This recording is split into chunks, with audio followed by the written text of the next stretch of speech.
गिरणा धरणाच्या पाणी पातळीत मोठ्या प्रमाणात वाढ झाली आहे। त्यामुळे धरणातनं 7428 क्युसेकनं पाण्याचा विसर्ग सुरू आहे। त्यामुळे गिरणा नदीला पूर येण्याची शक्यता असून नदीकाठच्या नागरिकांना सतर्कतेचा इशारा देण्यात आला आहे।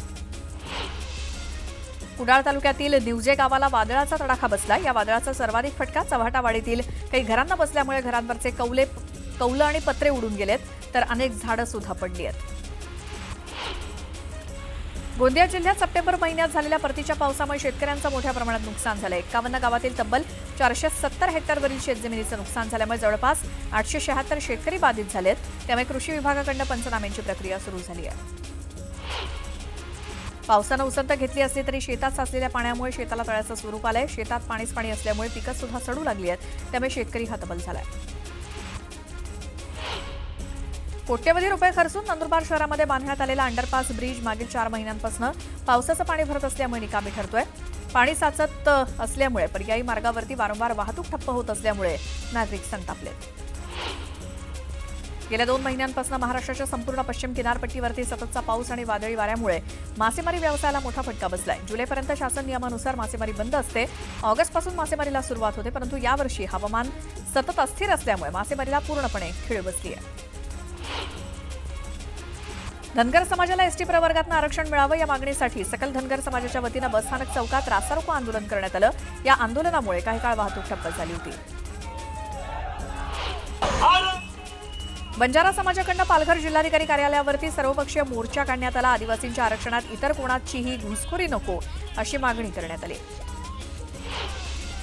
जळगावच्या शासकीय आयुर्वेदिक महाविद्यालयातील कर्मचाऱ्यांनी आंदोलन केलंय। गेल्या 3 महिन्यांपासून रखडलेलं वेतन देण्याची मागणी करण्यात आली। दरम्यान कर्मचाऱ्यांनी अधिष्ठाता कार्यालयासमोर कचरा फेकत ही मागणी केली। छत्रपती संभाजीनगरमध्ये बंजारा समाजानं आंदोलन केलं। एसटी प्रवर्गातनं आरक्षण देण्याची मागणी आंदोलनातून करण्यात आली। दरम्यान आंदोलनात मोठ्या संख्येनं नागरिकांनी उपस्थिती लावली। परभणीच्या जिल्हाधिकारी कार्यालयावरती मोर्चा काढण्यात आला। शेतकऱ्यांना कर्जमाफी देण्याची मागणी करण्यात आली, तर 50,000 रुपये हेक्टरी मदत देण्याची मागणी केली आहे। मागणी मान्य न केल्यास तीव्र आंदोलनाचा इशारा देण्यात आला आहे। जालन्यामध्ये काँग्रेसनं धरणं आंदोलन केलं। राज्यात ओला दुष्काळ जाहीर करण्याची मागणी करण्यात आली। आंदोलनामध्ये मोठ्या संख्येनं काँग्रेस कार्यकर्त्यांनी हजेरी लावली। चंद्रपुरात खासदार प्रतिभा धानोरकर यांनी चक्काजाम आंदोलन केलं। शेतकऱ्यांना कर्जमाफी देण्याची मागणी केली, तर सोयाबीन उत्पादक शेतकऱ्यांसाठी विशेष पॅकेज देण्याची मागणी करण्यात आली आहे।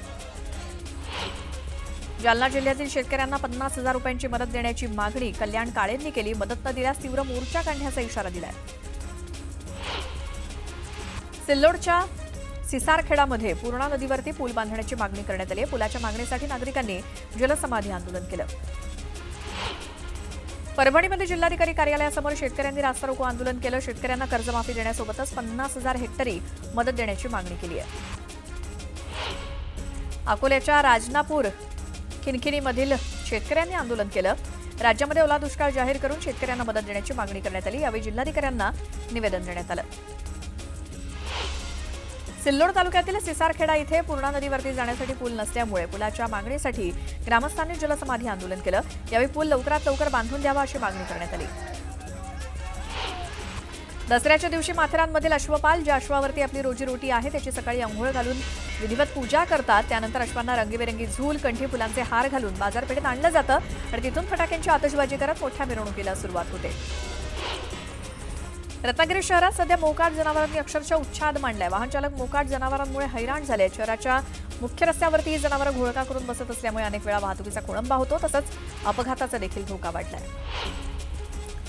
शहरातले रस्ते खड्ड्यात गेल्यामुळे नाशिककर आक्रमक झालेत। नाशिक दोंडोरी रस्त्यावरती आरटीओ कॉर्नर चौकात नागरिकांनी रास्तारोको आंदोलन केलं। हातात काळे झेंडे घेऊन नागरिकांकडून महापालिका प्रशासनाचा निषेध करण्यात आला। अवघ्या महाराष्ट्राचं कुलदैवत असलेल्या जेजुरीच्या खंडोबा गडावरती मर्दानी दसरा मोठ्या उत्साहात साजरा करण्यात आला। या मैदानी दसऱ्याचं वैशिष्ट्य म्हणजे मंदिराला पानसे सरदारांनी दिलेली 42 किलोची खंडा म्हणजे तलवार आणि या तलवारीसोबत तरुणांनी वेगवेगळ्या कसरती केल्या। अतिवृष्टी आणि नापिकीला कंटाळून 24 वर्षीय तरुण शेतकऱ्यांना आत्महत्या केली। राहत्या घरात चिठ्ठी लिहून त्यानं आपलं जीवन संपवलं। अर्धापूर तालुक्यातील ही शेतकरी आत्महत्येची दुसरी घटना आहे। अतिवृष्टीमुळे झालेल्या नुकसानीच्या भरपाईसाठी निफाड तालुक्यातील द्राक्ष उत्पादक शेतकरी आक्रमक झालेत। शेतकऱ्यांनी नदीच्या पाण्यात उतरून जलसमाधी आंदोलन केलं। पोलीस अधिकाऱ्यांनी शेतकऱ्यांची समजूत काढत द्राक्ष बागांचेही पंचनामे करणार असल्याचं आश्वासन दिल्यानंतर आंदोलन मागे घेतलं गेलं। अश्विन शुद्ध एकादशी निमित्तानं पंढरपुरात हजारो भाविकांची गर्दी झाली आहे। महाद्वार, पश्चिम द्वार, प्रदक्षिणा मार्ग यासोबतच चंद्रभागा वाळवंट भाविकांनी गजबजून गेलंय. यवतमाळमध्ये स्वच्छतेच्या संदेशाला नागरिकांनी प्रत्युत्तर दिलं. गांधी जयंतीला कचरा भेट आंदोलन करत नागरिक रस्त्यावरती उतरले. शेकडो नागरिकांनी नगर परिषद कार्यालयाच्या आवारामध्ये कचरा आणून ठेवत प्रशासनाला इशारा दिला. भंडाऱ्यातील एसटी बसमधील धक्कादायक प्रकार समोर आलाय. बसमधील विद्यार्थिनीचं आणि एसटी महिला वाहकाचं क्षुल्लक कारणावरून भांडण झालं. महिलेनं चक्क मुलीचे केस खेचायला सुरुवात केली. वेदनेनं विद्यार्थिनी रडू लागली. मात्र तरीही या महिलेला पाझर फुटला नाही. त्यावेळी बसमधील इतर प्रवाशांनी हस्तक्षेप करत मुलीला तिच्या तावडीतनं सोडवलं आणि जाब विचारला. मात्र त्याला देखील तिनं प्रतिसाद न दिल्यामुळे काही काळ तणावाचं वातावरण होतं. छत्तीसगडमध्ये माओवाद्यांच्या विरोधात सुरक्षा दल आक्रमक झालंय. सुरक्षा दलाच्या कारवाईनंतर दसऱ्याच्या दिवशी छत्तीसगडमध्ये सर्वात मोठं माओवाद्यांचं आत्मसमर्पण बघायला मिळालं. बिजापूरमध्ये तब्बल 103 माओवाद्यांनी शस्त्र टाकली. एकनाथ शिंदेंच्या आदेशावरून शिवसैनिकांनी धाराशिवच्या आथर्डी गावातील ग्रामस्थांना मदतीचा हात दिला. पूरग्रस्तांची घरं स्वच्छ करून देत कुटुंबियांना जीवनावश्यक वस्तूंचं वाटप केलं. यावेळी शिंदेंनी स्वतः व्हिडिओ कॉल करून या कुटुंबियांशी संवाद साधला. साताऱ्याच्या वाडे गावात 2 दुर्गादेवींचा भेटीचा सोहळा मोठ्या उत्साहात पार पडला. भेटीदरम्यान दोन्ही मंडळांकडून फटाक्यांची आतषबाजी करत हळदी कुंकवाची उधळण करण्यात आली. सोहळ्याला भाविकांची मोठी गर्दी होती.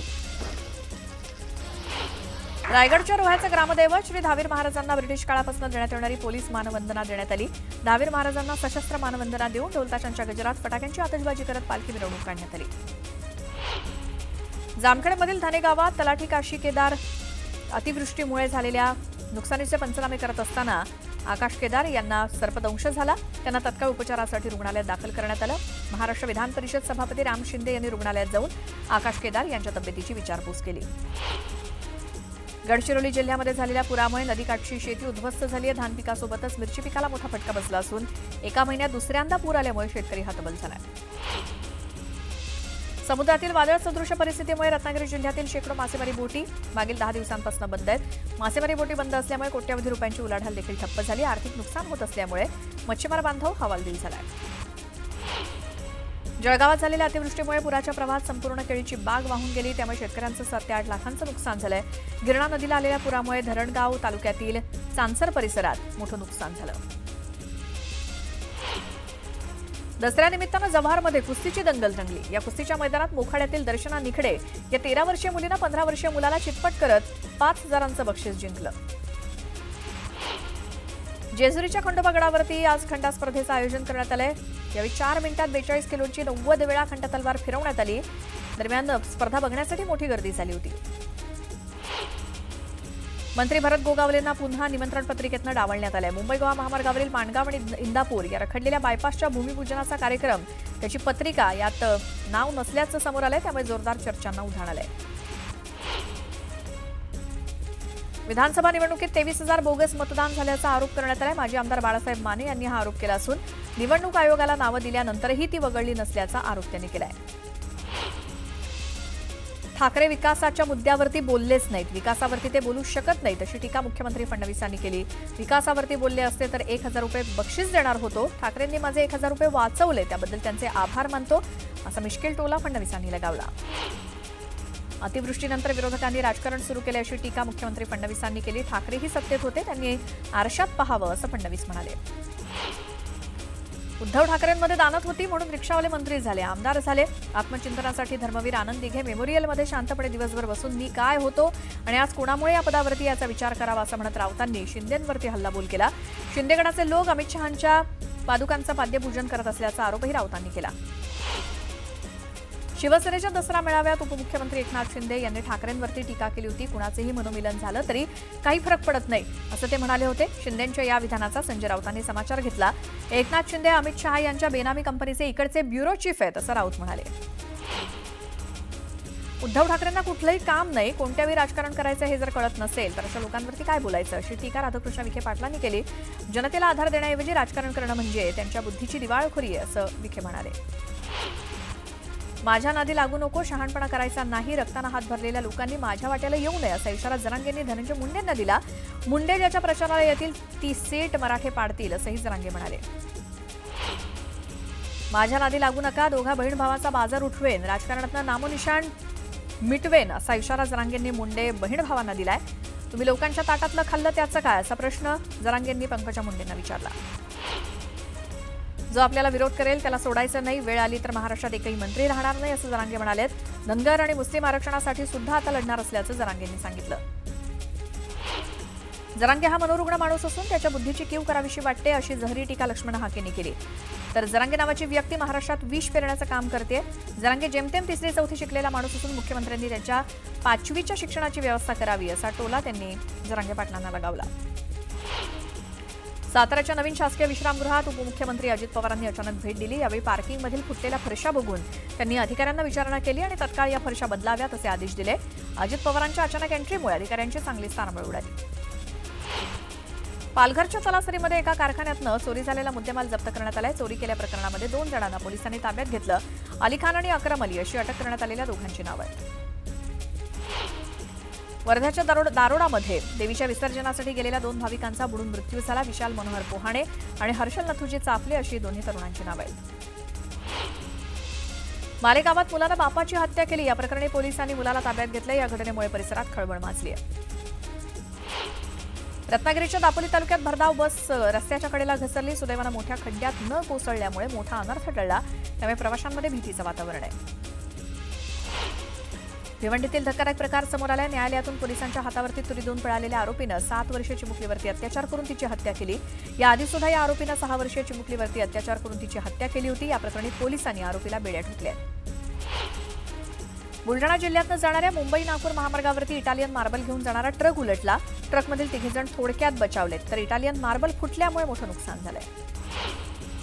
दहिसर पूर्व टोलनाक्याजवळ महामार्गावरती एका कारनं दुसऱ्या कारला धडक दिली. यावेळी दुसऱ्या कार चालकानं हल्ला करण्याचा प्रयत्न केला आणि दोघांमध्ये हाणामारी झाली. त्यातील एकानं दुसऱ्याचा चावा घेतला. या प्रकरणी दहिसर पोलीस ठाण्यात तक्रार दाखल झाली आहे. निलेश घायवळच्या अडचणी वाढणार आहेत. निलेश घायवळवरती पुण्यामध्ये अजून एक गुन्हा दाखल होणार आहे. पासपोर्ट बनवण्यासाठी खोटी कागदपत्र आणि खोटी माहिती दिल्याप्रकरणी निलेश घायवळ याच्यावर पुणे पोलीस कारवाई करणार आहेत.